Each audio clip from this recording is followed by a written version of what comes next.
They make the run up towards the timing line, up towards the flag. The Crowdstrike Spa 24 hours for 2025 is go. Marvin Kirchhofer floors the throttle. We go racing, and it's the McLaren ahead. The two Mercedes go toe-to-toe for second place. Vincent Abril gets a bit boxed in. Maro Engel is fifth. Look down from the drone as they flick left, right, up the hill, out of Eau Rouge and through Radion for the first time.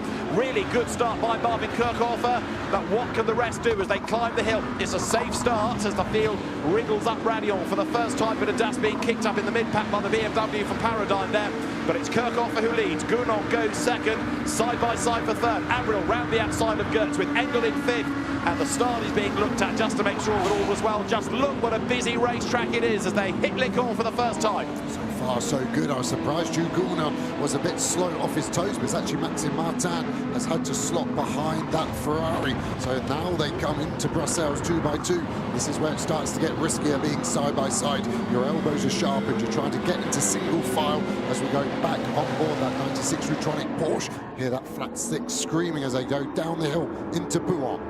So lap number one of racing, lap number two of the race, with that extra formation lap in the time. And you can see in the sunshine, people desperately trying to find track position. You do not want to get stuck in a battle pack on such a busy racetrack.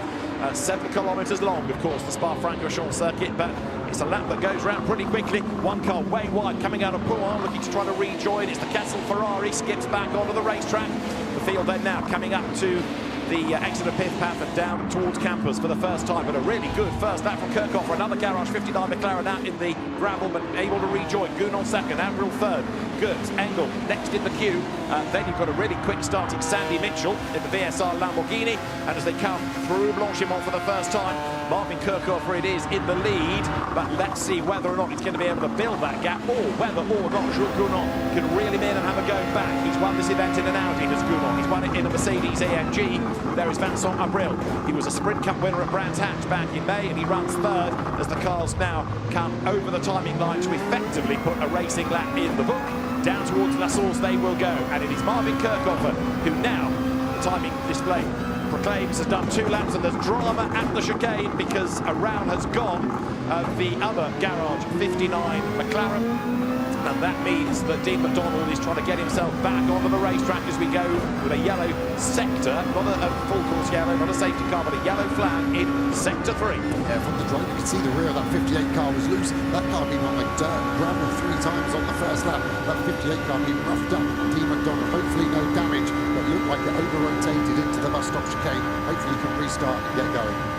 I think it was just dust and general detritus, but is that Lamborghini okay? Right, Niederhauser's last pit stop was 2 minutes 0.7. Ortolossi is about to get to pit out. He should keep the lead as up towards La Source comes Niederhauser. So 2 minutes 0.7 for the Porsche, and it's 2 minutes 2, 2 minutes 3, 2 minutes 4, 2 minutes 5, 2 minutes 6 for the Lamborghini, 2 minutes 7.6, so he's lost 6.9 seconds. And there's the gap, Niederhauser flying through. He's going to have the speed that lost him the position to Van der Linde at the start. Is it going to be enough? This is going to be closer than it looks by the end of the straight. My prediction, 2 seconds. They're happy because they've still got the lead. But the BMW is already up to speed. Pierre Guidi goes defensive onto the grass, goes Marciello. Pierre Guidi doesn't want to give up the place.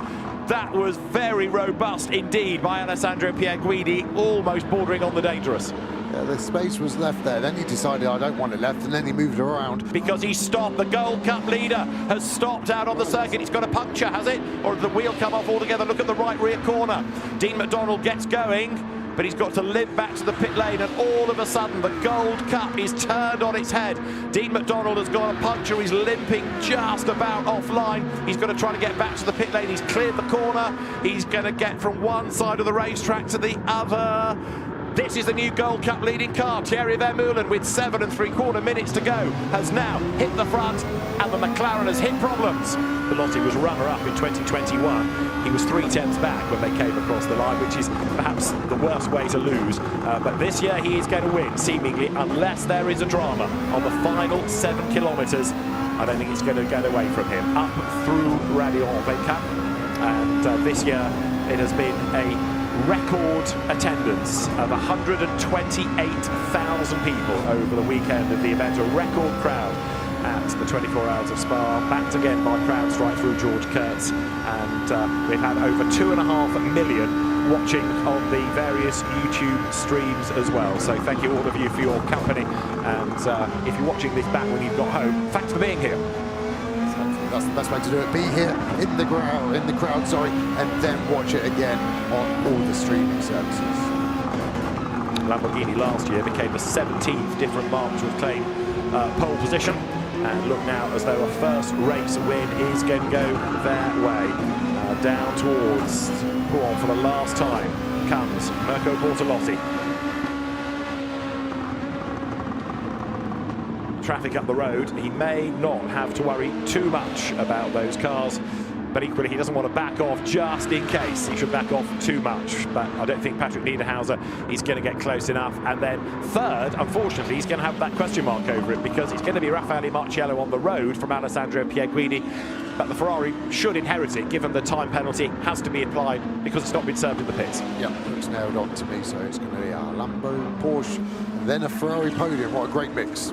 It is indeed, and a first podium for Lamborghini, a first win for Lamborghini, a first win in the event for Luca Enschler, for Jordan Pepper, and for Mirko Bortolotti.